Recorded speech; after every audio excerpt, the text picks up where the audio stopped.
Hello, everybody, and welcome to the following edition of Two Up Front, presented by Three Lions Pub. I'm Baxter Colburn. And this is Simon Provan. Simon Provan, a Tuesday edition of the show here from the beautiful Attention Era Media Studios in downtown Milwaukee. How are we doing today, sir? I'm doing okay, Baxter. How about yourself? You know, I'm hanging in there as well, too. It's Tuesday, but it kind of feels like a Monday for some reason. I don't know why, but it's a good day to be alive, that's for sure. Absolutely, always is. We've got a great show in store for you today. Coming up in our third segment at 12:26 Central Time, Jeff Carlisle of ESPN FC will be here with us to get the show a little bit more in-depth look at what's going on not only in MLS, but why everybody cares about Wayne Rooney and the England national team. So, among other things, of course. But we have a great show for you, and we want to get right into it. We do want to remind you, of course, that we are now on our new schedule. You can hear us on Tuesdays and Thursdays from 12 to 1 p.m. Central Time, live here on Spreaker.com.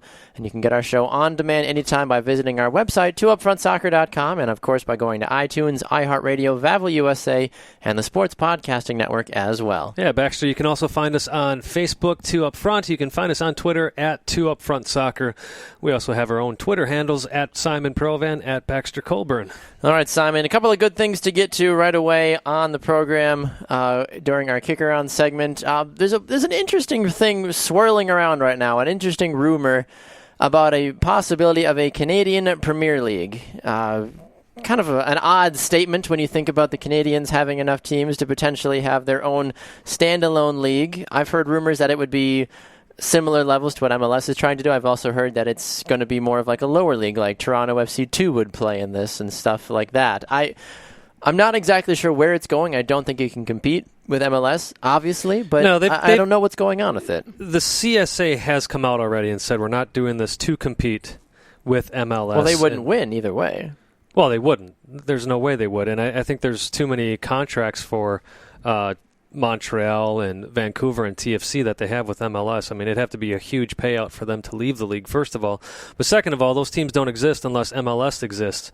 But TFC has come out and said, yeah, we wouldn't be putting Toronto FC, our first team, in this league. The CSA has come out and said we're not competing with MLS. Their idea is right now is looking to either partner up with the USL and become their own division in USL, or receive help from USL and become a Premier League that way. So it'd still be a lower level league, but it would at least get other teams in Canada perhaps up a little higher. And look, Canada once again failed to get into the World Cup. They need to develop their players, not just on 3 MLS teams, but teams throughout the country. Yeah, I would agree with you on that one. I mean, the thought of having Canadian Premier League is certainly intriguing because it's obviously good to continue to see soccer grow, all across the world, of course, especially in North America. And Canada is one of those many places that needs that extra boost because Montreal, Vancouver, and TFC have all done all that they can do, aside, of course, from Ottawa and other places, too. I don't want to take anything away from those players and those teams. But the Canadian Premier League, it's never going to be a big thing, I don't feel like. No, and actually, I don't think they're aiming for that. But why call it a Premier League? You throw that title in, and all of a sudden people are assuming that it's going to be a big deal. I disagree. I think it's relative to the country. For them, it would be their Premier League. It would be, but because it would be purely only Canadian teams. There would be no U.S. teams in this league. Well, then why would you not want to pull your TFC, your Montreal, and your Vancouver teams to be a part of your Premier League? Because you can't.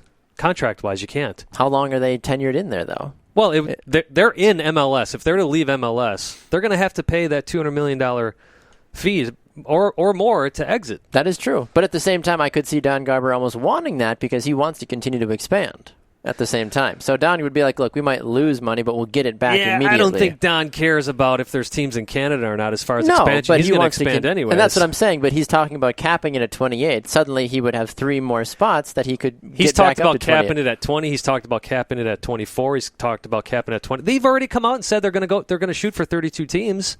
Last I had heard he said 28. Yeah, so they're up to 32. If they're already up to 32, then he needs to figure something out. So I'm telling you that they'll keep expanding as far as people want to keep paying the expansion fees. Well, then you're going to have to get into that pro rel talk at some point. Then you can't have a 30, 40 team league and have it all be under one. You just can't. It's too many teams. Why? Because that's not how soccer works. It's different with other sports, but soccer is a different sport like that. Baseball doesn't have... It's handled different in the U.S. the way it is already. Yeah, but when the whole everything like that, it doesn't work. And the USL has already filed for second division status anyway. So if that gets approved, then why not just make it that way instead? Instead of trying to make it what way? Make it have, instead of the 40-some teams, just have the fact that some USL teams can be bumped up if they need to. Instead of trying to have 40, 50, 60 MLS teams. That doesn't make sense. I'm going to disagree that it doesn't make sense because the talent pool is going to continue to go down. You can't. It's a worldwide talent pool. It doesn't matter. Sure, it does. MLS is not that good, considering how good other leagues are. No, but if you keep expanding, you raise the salary cap. I'm just being devil's advocate here. Yeah, no, I know what you're saying. I'm forcing you to come up with a better argument other than it doesn't make sense. No, it will never compete with what Spain and Italy. Soccer is not the best sport in the United States. Sure. It never will be. I disagree with that. I don't disagree with that. I think that it will always play second fiddle. Listen, to it doesn't have to be the be the biggest league in the United States to be the best teams. to end up being the best league in the world. Yeah, I think it does. I think why? Because you've got the United States, arguably one of the most powerful countries in the world. Sure. On all fronts. If the entire country is not behind it, it's not going to excel. Baxter, you weren't alive in the 80s when soccer was nothing, basically. Yes, and now where we're at today is amazing. Oh, I understand that. And you keep getting more and more of a bigger fan pool because these kids now, these third-generation kids, this is their first-choice league, is MLS. That's that's a debatable. No, it's not. Look at the ESPN survey that was done. 12 to 18-year-olds, their favorite league is Major League Soccer. Not baseball. Where were those kids football. located that they surveyed, though? It was all over, Baxter. I'm giving you evidence. You're not giving me anything other than your opinion on this. No, I know. I'm just speaking clearly based off of how I know the millennium generation is, since I am part of said generation. Sure. But you're one generation of this bigger equation that we're talking about. I understand that, but by the time we were to expand to 35, 40 teams, generations similar to yours and older are going to be much older and not necessarily care as much about how soccer is. I don't understand what you mean by that. Your generation is dying faster than my generation is. Sure. But there's more in your generation that care about soccer because of my generation, and there's more in my generation because of the generation previous to us. So what I'm saying is, as MLS gets bigger, as it gets more popular, it's going to keep speeding up.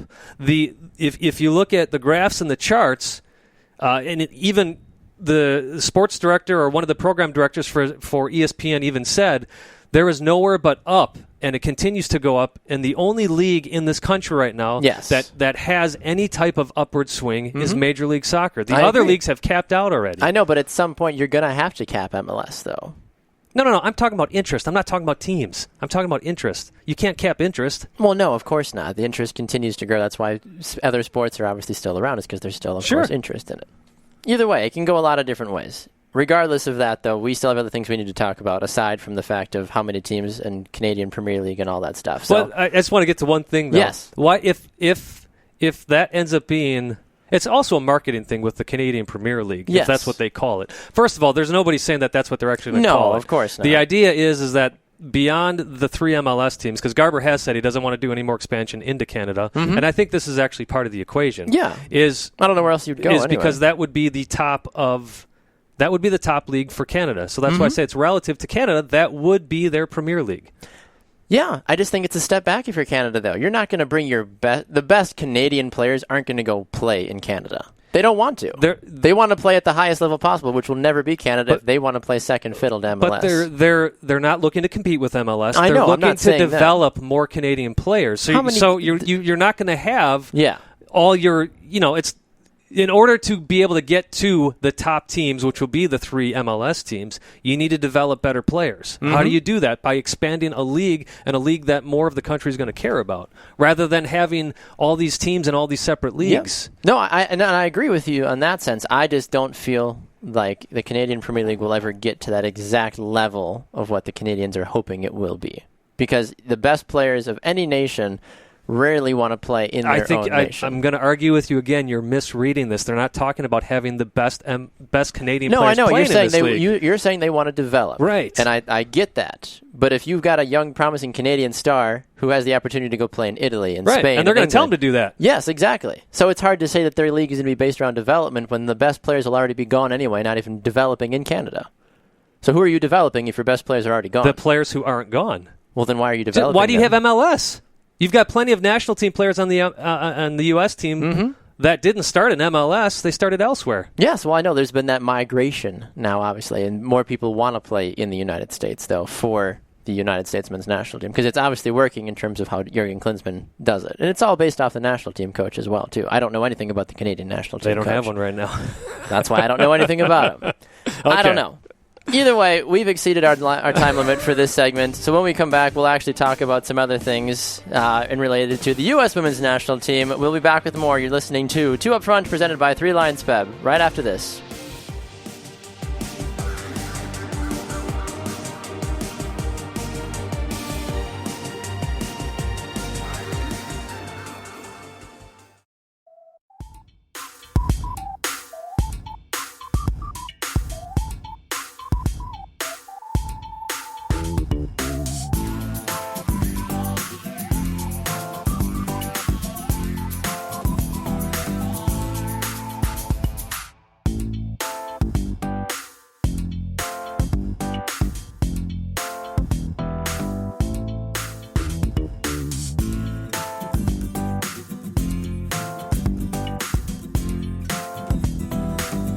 Welcome back to Two Up Front, presented by Three Lions Pub. I'm Baxter Colburn. This is Simon Provan. All right, Simon Provan. Moving into the women's game, the NWSL. Obviously, as we mentioned, third segment, Jeff Carlisle. He'll be here at 12:26 Central Time. ESPN FC's senior writer. You're not going to want to miss it. We've got some great stuff in store for you with that. So he'll be here in the next segment. We're going to focus now on the NWSL and the U.S. women's national team. There have been some interesting articles coming out about who the next 11, the next however many players that Jill Ellis should potentially think about calling up for the U.S. women's national team. We can talk about NWSL playoffs, but we've got Thursday for that, Simon. I feel like the playoffs, those games, they're still a couple of days away. There's some budding things going on about the next generation potentially, along with rumors of potential strikes and other things going on for the women's national team. So I think we should focus on that today, I feel like. I agree with you. So would you rather focus on certain things? Do you want to talk about the 11 players first? Do you want to talk about the strike? Let's Rapinoe? start with something positive. Let's start with the 11 players that people have been writing articles about. Yes, so Fox Sports and 442, among others, have been doing some great articles about who Jill Ellis needs to call in from the NWSL. Not just women's soccer, the NWSL. That's why it's there.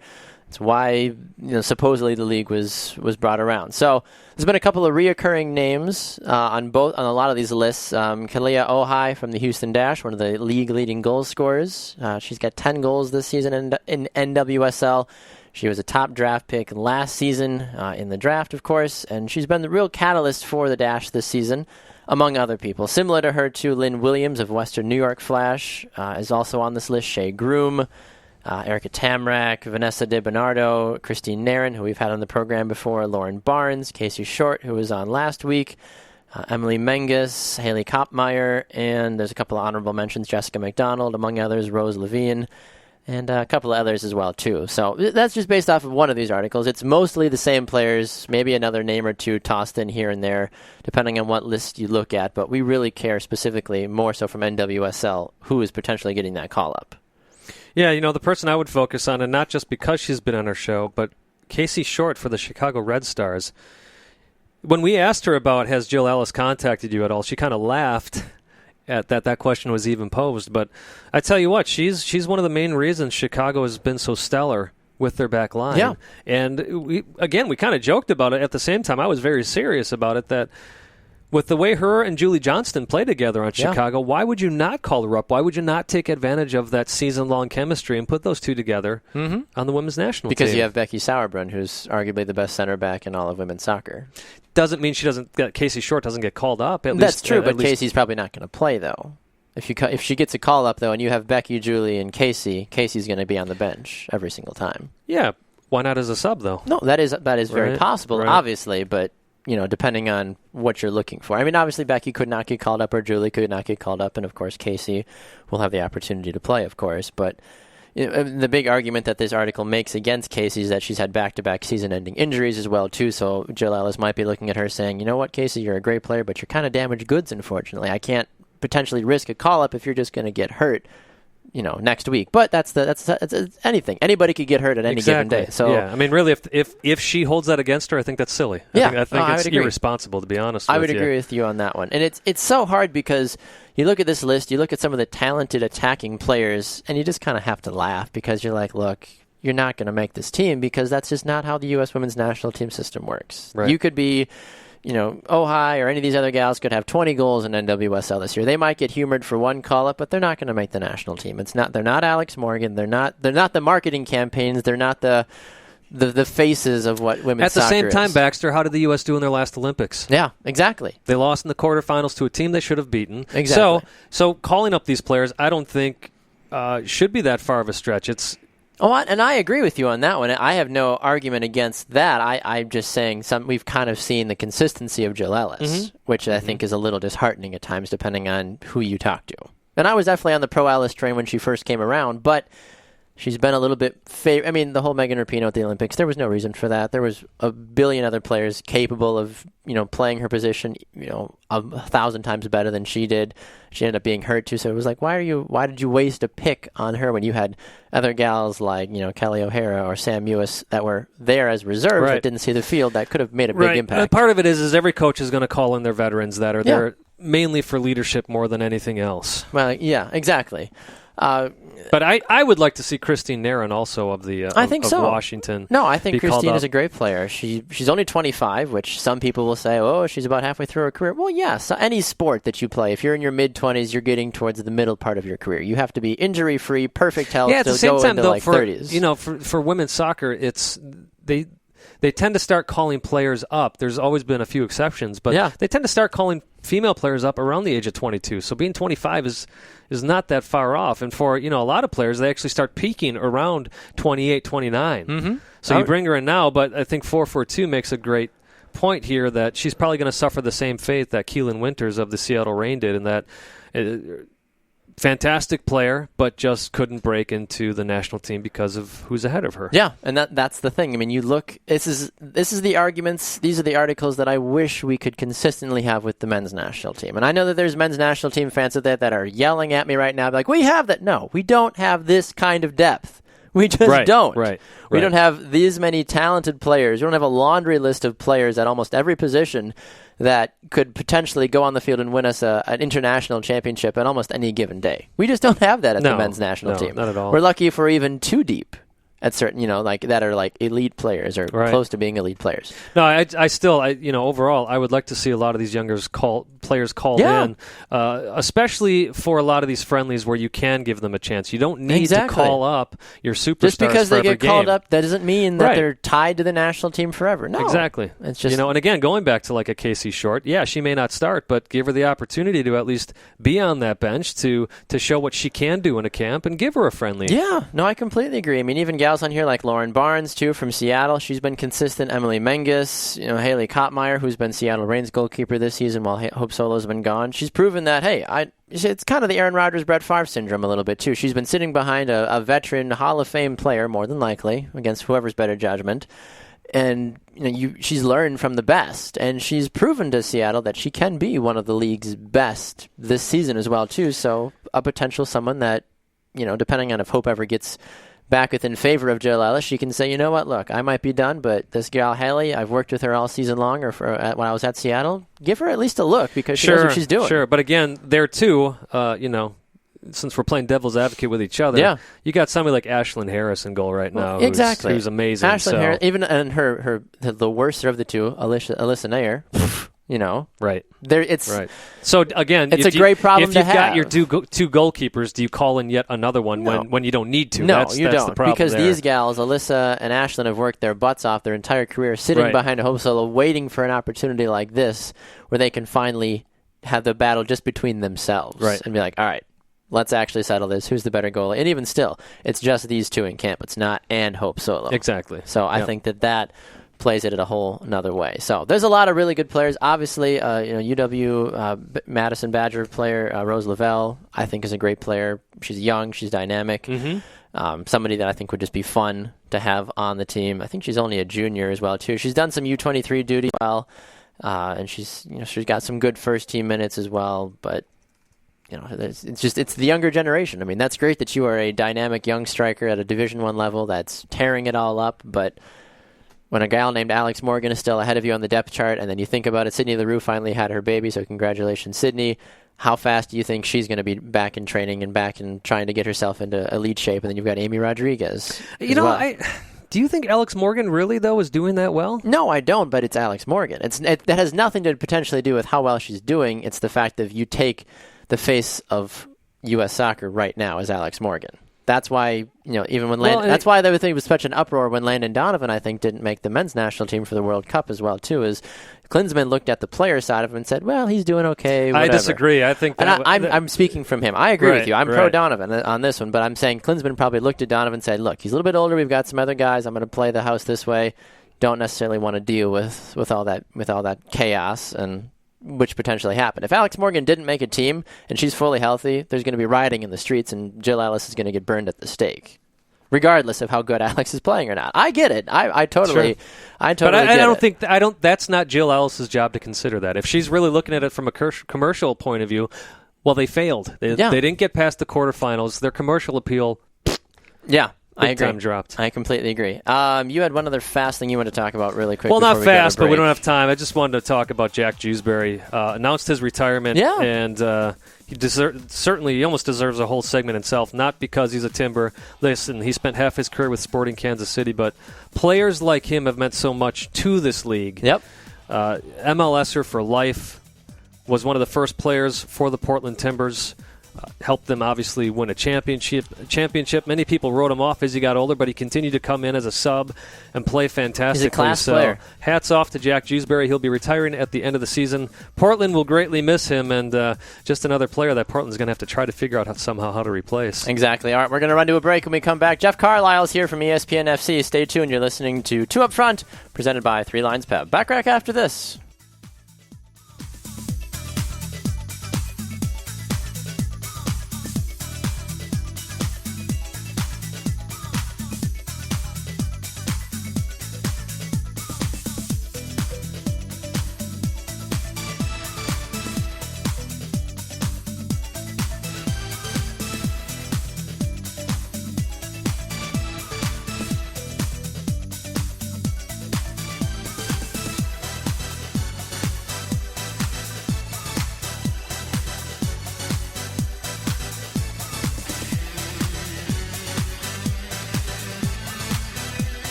Welcome back to Two Up Front, presented by Three Lions Pub. I'm Baxter Colburn. And this is Simon Provan. Back here at the Attention Era Media Studios in Milwaukee, Wisconsin. We've had a bit of a feisty show today, Simon. We've been kind of picking at each other a little bit, but not as bad as Rachel Wood was last week, I feel like, when you and her were both barraging me with different things. Yeah, but that was so much fun, though. I'm sure it was. I'm glad somebody had a good time with it. My goodness. Either way, Simon, we have a great and unique opportunity here to welcome in a gentleman that knows far more about the soccer world than you and I pretend to do on a daily basis. That's right. We get to speak with ESPN FC senior writer Jeff Carlisle. He joins us on the program now. Jeff, good afternoon, sir, and welcome to Two Up Front. Hey, thanks very much. How are you guys doing? Hey, we're doing well, Jeff. It's a beautiful day here in Milwaukee, so life is good, that's for sure. Awesome. So, Jeff, one of the big things that you, of course, have been talking about and a lot of other soccer pundits and heads has been the injury to Frank Lampard for NYCFC. After how well he was playing, he was scoring goals. NYCFC looked like they might kind of take the league by storm this season, and now he finds himself without potentially 3 to 4 weeks. Is this a total detriment to the team, or what is NYCFC looking at now with Lampard being hurt? Well, certainly it's a big blow. But it's not. It's one that they have a little bit of experience dealing with. Because obviously he was hurt for a lot of the front half of the season. So guys like Tyree Shelton and Tommy McNamara. I mean, those guys are going to have to step up.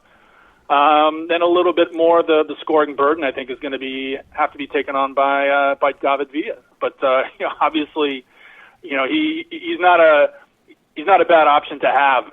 I was going to say, if you had to pick MLS, somebody, it'd be like, oh, we only have to use David Villa now? Oh, darn. Right. Like, it's certainly a good thing to have. They're considering it a low-grade strain of some sorts here. If he doesn't come back, let's just play devil's advocate and say he doesn't come back at all, and he's done for the year for some reason because he's notorious sometimes for just happening to be hurt when it counts. Is the playoff chances completely gone for NYCFC? Would they even survive a 2-game series, or how important is he to this team right now?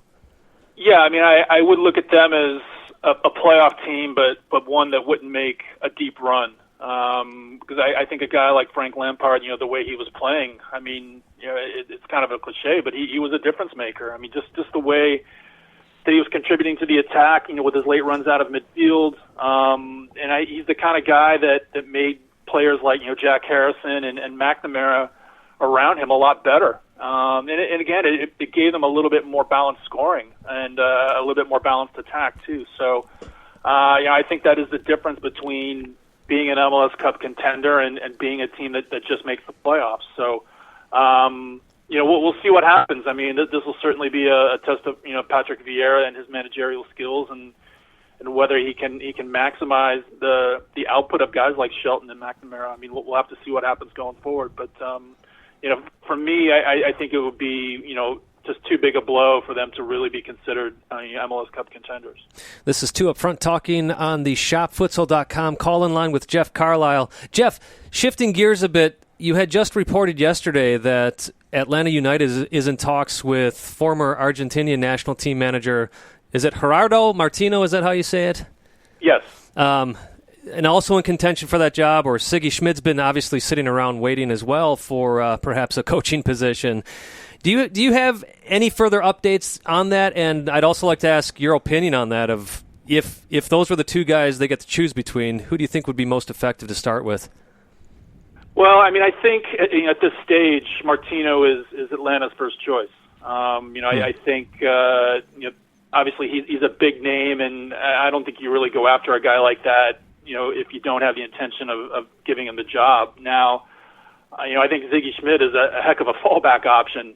If you can't get Martino, but right, yep. The people that I've talked to, they keep emphasizing the deal isn't done, but they should know, by the end of the week that what direction they're going to go in. So, I have heard that they've talked to other people. One guy whose name has not come up is Adrian Heath. Obviously he has a relationship with Paul McDonough, who's Atlanta United's technical director. Obviously they work together at Orlando. So I think, the logical assumption was that Heath would,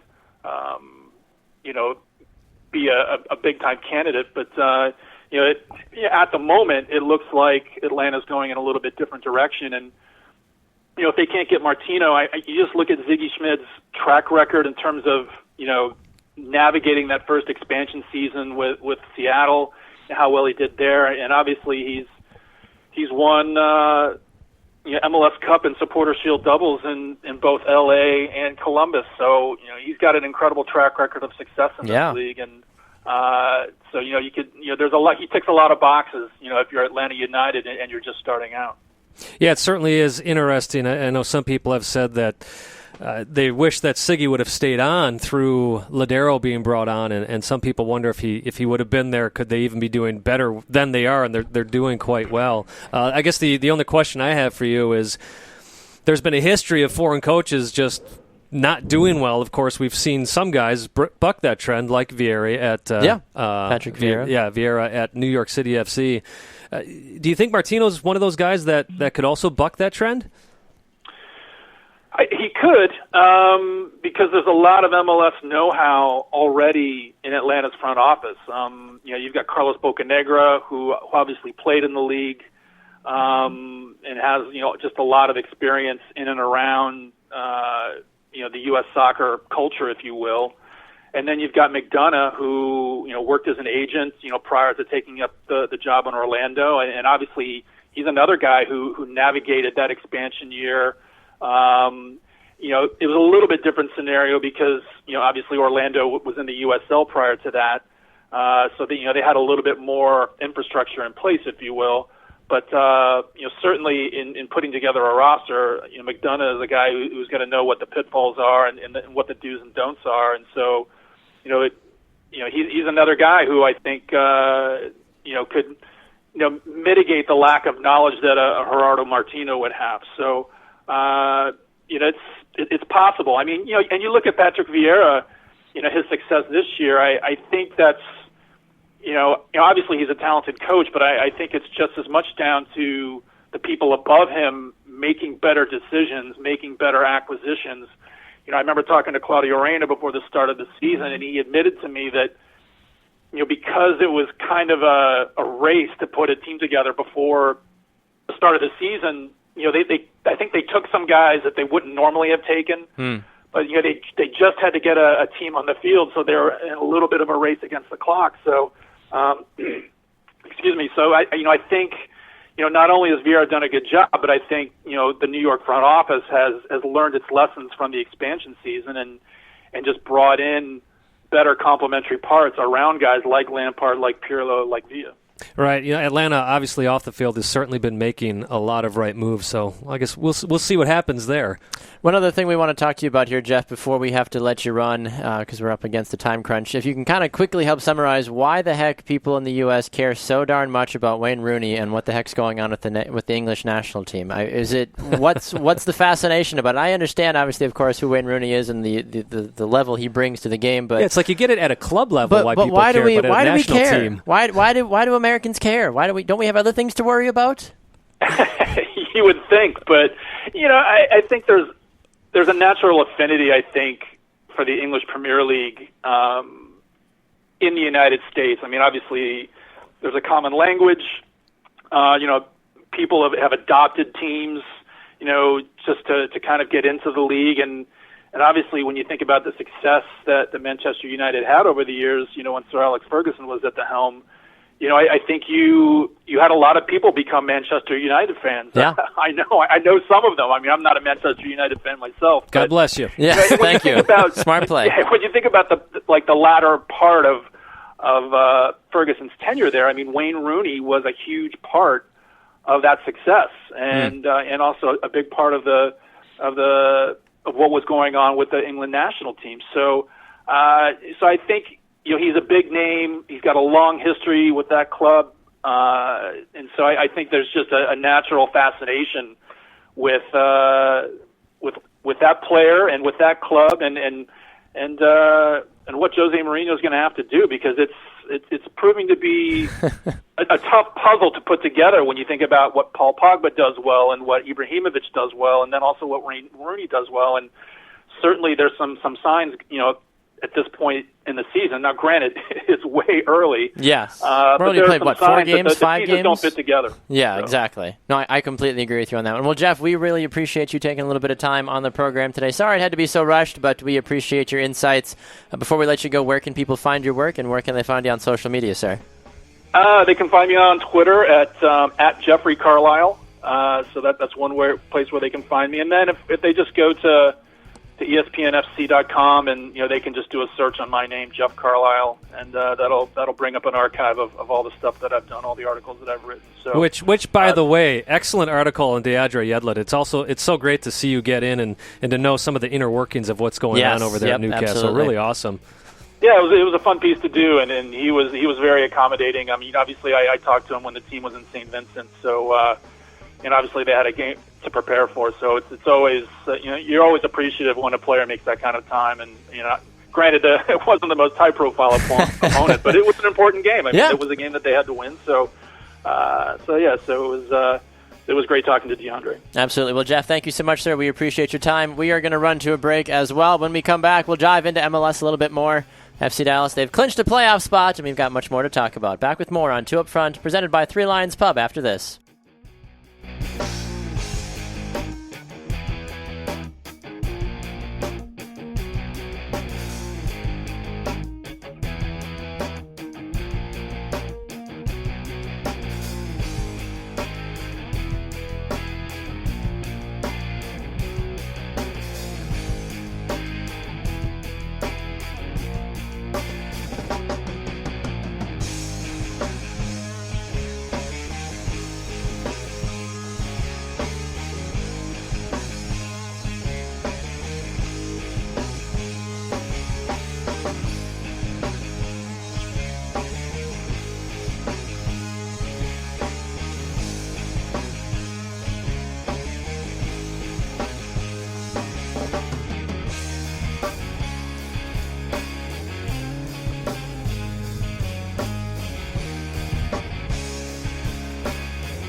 to the beat. There ain't no other place that I'd rather be. Back inside the studio, 2 Up Front, presented by Three Lions Pub. Rolling along from the beautiful Attention Era Media Studios here in downtown Milwaukee, Wisconsin. I'm Baxter Colburn. And this is Simon Provan. Hey, Baxter, speaking of Three Lions Pub, they got featured matches every weekend, along with their partner pub, Red Lions Pub, who is also a sponsor of the show with our MLS predictions, which you hear on Thursdays.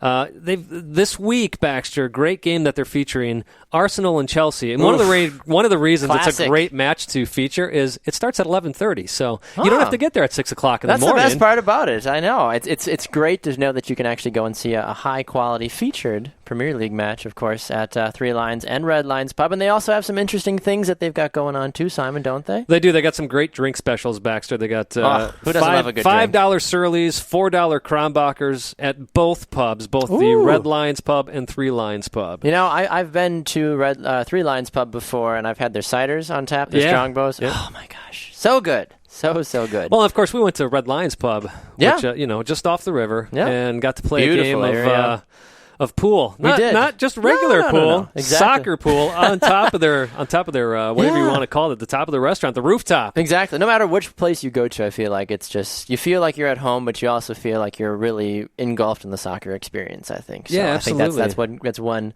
amazing thing about Three Lions and Red Lion Pub as well, too. So we're grateful for their support on the show, and we definitely recommend you go and check out their featured match on Saturday, Arsenal versus Chelsea, 11:30 with their drink specials. All right, some MLS time now. Simon, FC Dallas, they've officially clinched a playoff spot. 1 in, 11 to go.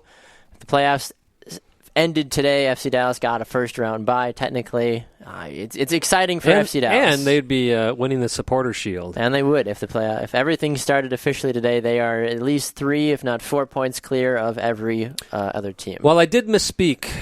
I did Misspoketh. Yes, there we go. I'll say misspoketh. I like Perfect. that one. You sound more sophisticated. Last week, when I had said nobody can catch up with FC Dallas, actually Colorado has 2 games in hand. They're sitting on 47 points. Should they win their next 2 games, which I don't think they'll do, they'll probably draw them, but should they win their next 2 games, they would actually be a point above SC Dallas in the Supporter Shield race. How interesting is that? TFC, they've only got 1 game in hand. It would take a lot. They're a point. It'd still be 2 points behind. Exactly. It would take a lot of right and a lot of wrong. But impressive play by TFC without Javinko. I mean, Josie Altidore been stepping up big time. They had the young Hamilton in there again this last weekend. And we'll talk about another team that would technically have a first-round bye if the playoffs started today. That's TFC. They'd have the number 1 seed in the Eastern Conference. How crucial is Josie Altidore right now?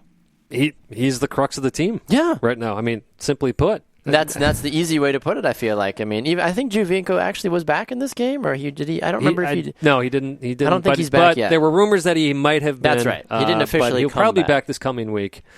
LA Galaxy as well, Baxter. Yeah. Yes, I know the big story is Landon that Landon Donovan scored a goal. So now he's going to win MVP. He's got 1 goal. Well, that was my favorite thing, too. After the goal, the announcers are like, change the graphic. He's got another goal. I'm like, oh, my gosh. Which, I mean...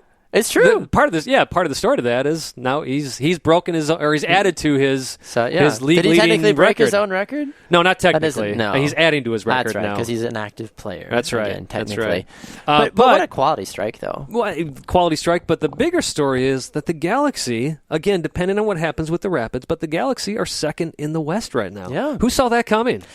I don't know. I don't know if anybody did, but nobody really saw where Colorado was coming from. You predicted that they would get in the playoffs, right. But I don't think we saw them going this high. No, but I'm just talking about a month ago. Oh, no, not at all. The Galaxy were not looking that great. Then Dos Santos decided, I'm going to start scoring some goals. Yeah, why not? I feel like that's at this point, I mean...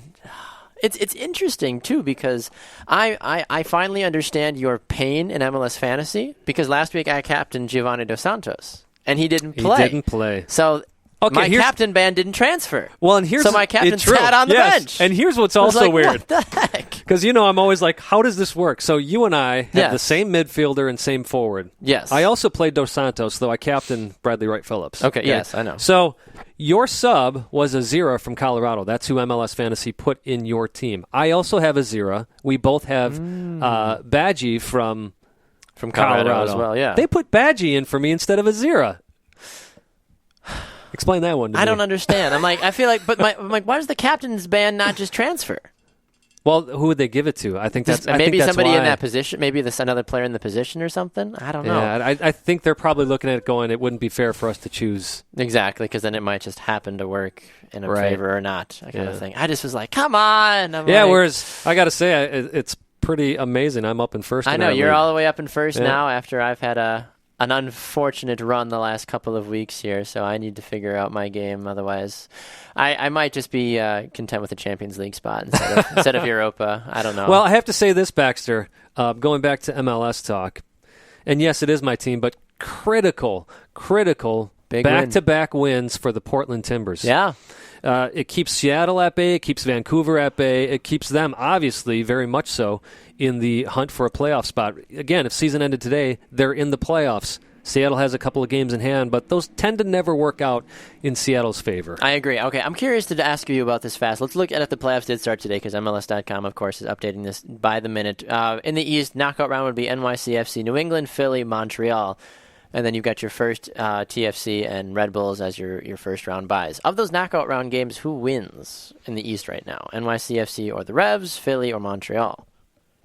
I don't think it's Montreal. They've been on a downward spiral. Yeah, Philly would host that game, technically. And it's just a one and done. There's not like a series. Exactly. It's just a one and done knockout round game. I think you'd have to go with Philadelphia on this one. Philly would probably win. And honestly, I feel like New England might honestly pull away a victory. I wouldn't even say somehow. I think New England surprisingly has looked good these past few weeks as well. Last 3 games. They're on a 3-game win streak right now. And New York was good, but now there's that wild card of Lampard being out. And everything else that kind of tailors into it. How about Rowe for New England? What a tear he went on. Player of the week. Oh, my goodness. I was, I'm not even mad about that. Like that was a very complete game. Yes, I feel like New England deserved that win. All right, over on the West fast, Colorado would host SKC, RSL would host Portland in that knockout, and then FC and LA or Dallas and LA would get the first and second round buys.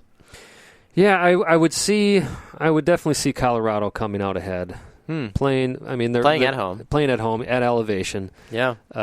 Tim Howard is playing fantastic for Colorado. Though we'll see. I know we're going to get into this on Thursday, but they returned to Vancouver, where I believe that was Howard's first game in which he gave up 2 goals. I think you're right. Yeah. And then, so I'd go with Colorado, and I'd have to say at this point, boy, Portland's back line has suddenly been amazing. Yeah. Real Salt Lake has not looked well these last 2 weeks. So if we're basing it off purely today, I'd almost say Portland goes in and wins that game. I would think so, honestly. Portland, I think, would go over.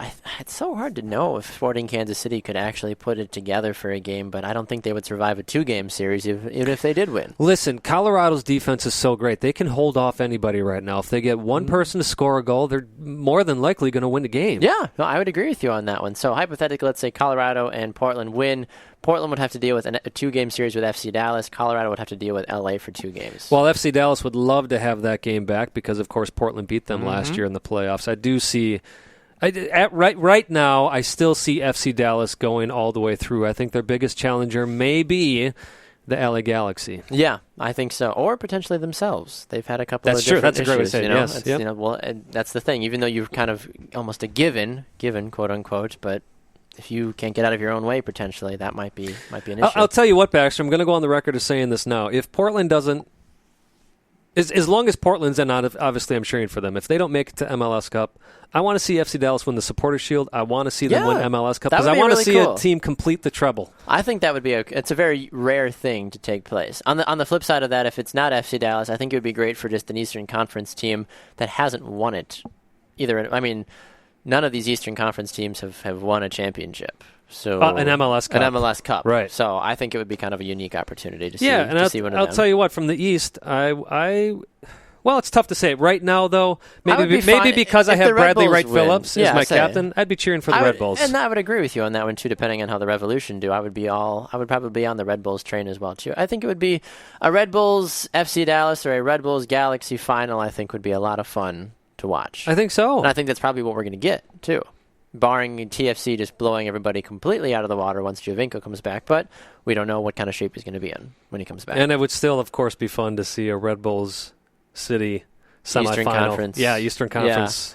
I hope so. championship game. Part of me hopes for that, but part of me, of course, New England. But, of course, right. But from a just a purely unbiased perspective, I think yes, a Red Bulls NYCFC, that would be a 2-leg series that nobody would ever wanna not see. Like it would just be wall-to-wall exciting action. All right, one other final thing too. I mean, obviously Landon Donovan doing what he's doing is it enough? I mean, him scoring a goal. It's just kind of funny, I think, at this point. Well, it's funny, but hey, that's why they signed him to He's doing manage exactly that midfield or step up front and score. So there you go. That's what he's doing. I'd agree with you on that one. And then one other kind of LOL moment of the day is Christian Pulisic has officially been added to the MLS allocation ranking, and everybody's officially lost their damn minds because they're like, somebody can sign him. No. Well, and other people are saying this is ridiculous that they're doing it, folks. It's how it works. It's just taking care of business. They're not saying that Pulisic is going to come and sign for MLS. They're just saying, hey, we got to get him in the allocation rankings so that way Chicago can't take him when Chicago's at the top of the allocation rankings. Yes, because that's what always happens to Chicago.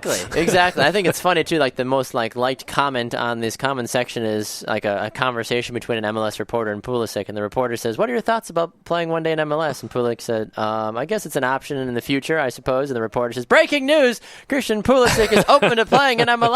It's like, yeah, that's basically how it goes, honestly. It's true. It is true. Christian Pulisic starting again for Borussia Dortmund today. Like he's. So I asked you on Twitter because one of our shows. Did you ask me on Twitter? I did. Maybe it was on Facebook. But I had said to you, okay, Baxter, has he finally done enough for you to prove that he's the real deal? Gotcha. Because in a previous show, you had said, hey, he hasn't done enough for me. That's right. Which I respect. Yeah. I respect. But has he done enough for you? I still think I'm very close. I need a little bit more consistency. With 90 minutes. With Dortmund. 90 minutes, goal, assist, goal ended an assist. What more does a 17-year-old have to do for you? To do it more than just 3 or 4 games. He's done it more than 3 or 4 games. Anybody can put together a 5 or 6 game stretch. I need a little bit more. Not every 17-year-old can do that. Bit more. In the Bundesliga. A little bit more. And for the U.S. national team. Look at the players around him supporting him, though, too. On the U.S. national team? No, on the U.S. national team. He's the only player that does anything. But he still does everything. Exactly, because he's the only one with the ball. But he's got to get the ball fed to him. Sometimes. He just takes it away, too. You're just being petulant now. It's payback. All right, we're going to go to a break. When we come back, we've got our new MLS Power Rankings for you. And we will close out the show as well. You're listening to 2 Up Front, presented by Three Lions Pub. Back with more after this.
It's 2 Up Front, presented by Three Lions Pub from the Attention Era Media Studios in downtown Milwaukee, Wisconsin. I'm Baxter Colburn. This is Simon Provan. All right, Simon Provan. We have some breaking news, sir. We do, Baxter. Very important breaking news that involves the Three Lions and Red Lion Pub. Just announced, according at least to what we just received, is that Barcelona and Atletico Madrid, of course, have a match tomorrow at 3 p.m. And if you go to the Three Lions Pub, you can go and take a late lunch and trade in your business card for a free pint during the game. I love drink specials, Baxter. I love soccer and alcohol at the same time. It's a win-win.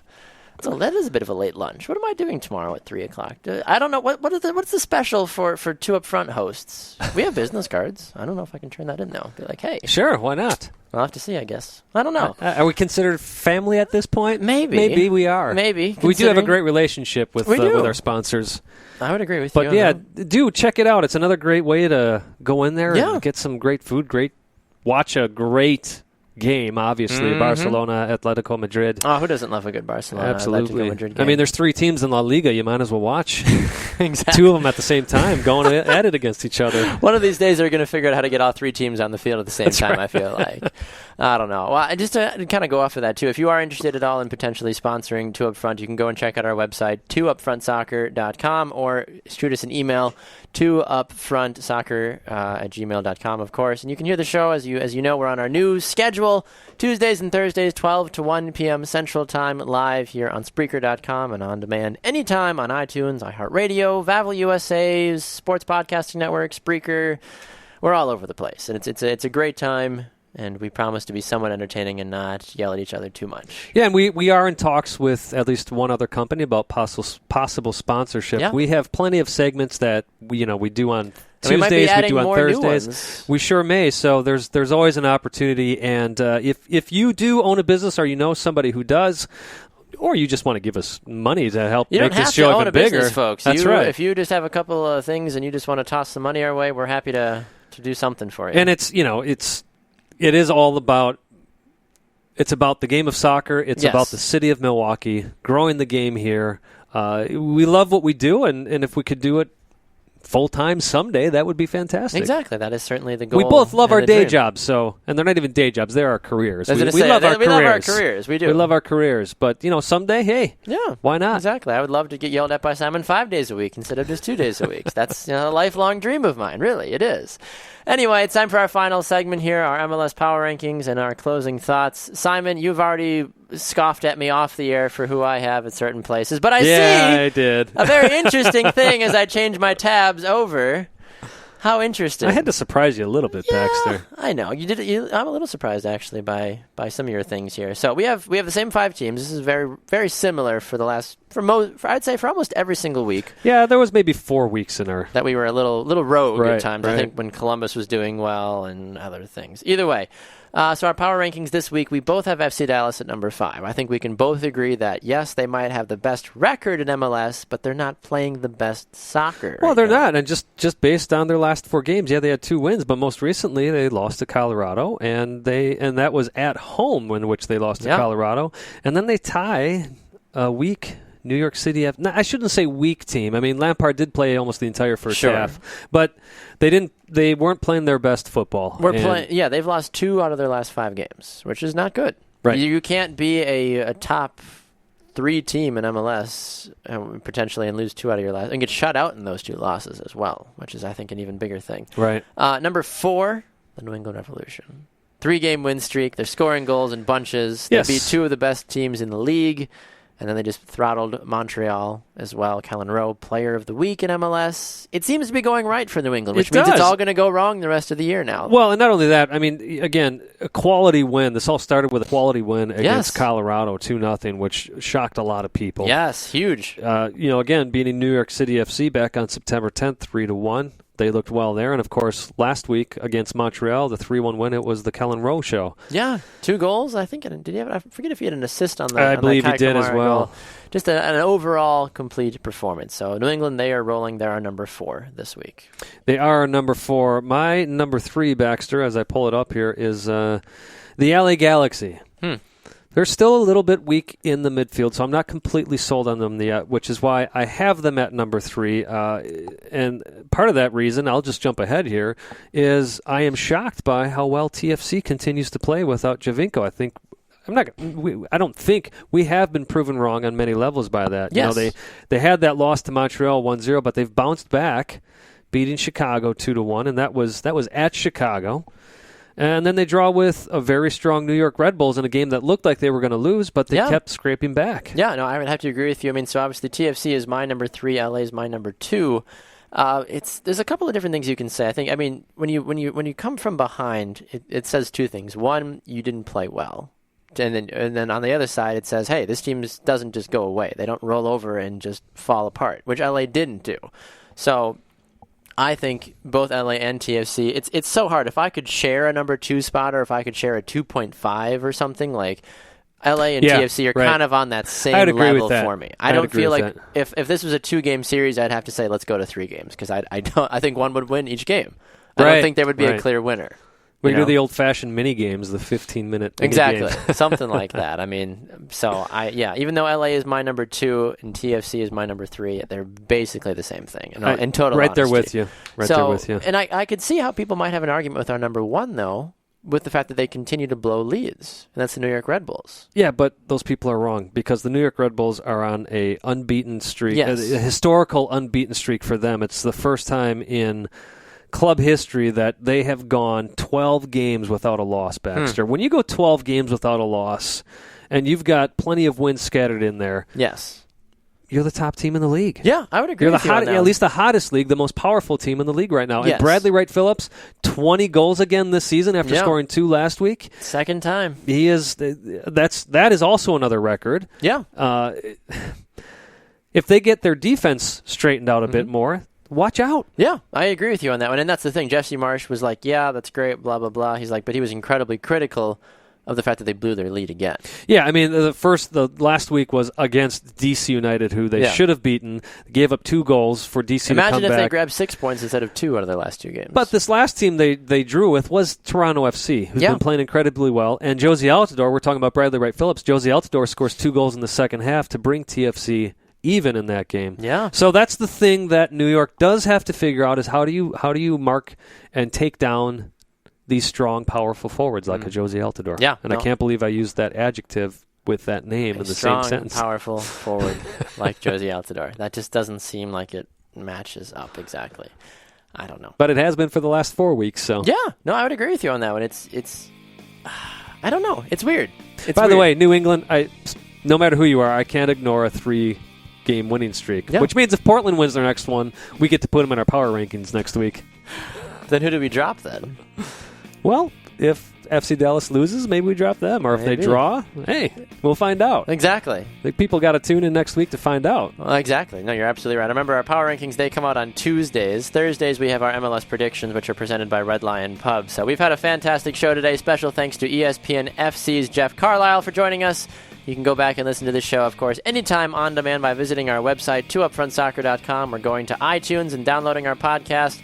Go to iHeartRadio, Vavel USA, Sports Podcasting Network, and, of course, right here on Spreaker.com, where we broadcast Tuesdays and Thursdays live from 12 to 1 p.m. Central Time. You can find us on Facebook. Just type 2UpFront in the search bar. You can find us on Twitter as well, at 2UpFrontSoccer. Don't forget that soccer on that handle. He's at Baxter Colburn. I am at Simon Provan. All right, Simon Provan, thank you so much, sir. It's been a pleasure as always, and we will see you and many more back on Thursday, 12 to 1 p.m. Central Time. From all of us here at the Attention Era Media Studios, you have been listening to 2 Up Front, presented by 3 Lions Pub, with our manager being the one above. We are 2 Up Front.